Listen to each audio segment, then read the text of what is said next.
జోగులాంబ గద్వాల జిల్లా అలంపూర్ చౌరస్తాలో నిర్మించిన 100 పడకల హాస్పిటల్ భవనాన్ని త్వరలోనే ప్రజలకు అందుబాటులోకి తీసుకురావాలని అలంపూర్ ఎమ్మెల్యే విజయుడు ప్రభుత్వాన్ని కోరారు. అలంపూర్ రోడ్ నుండి హాస్పిటల్ వరకు 28 లక్షల వ్యయంతో చేపట్టిన సీసీ రోడ్డు నిర్మాణ పనులకు ఎమ్మెల్యే విజయుడు శంకుస్థాపన చేశారు.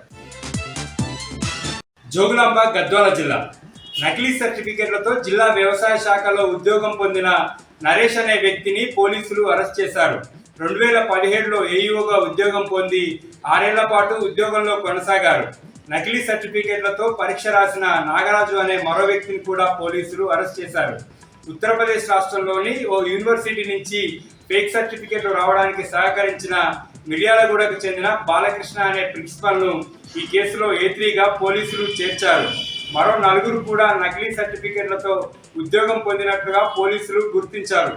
వారిని కూడా త్వరలోనే అరెస్ట్ చేస్తామని డీఎస్పీ మొగలయ్య తెలిపారు.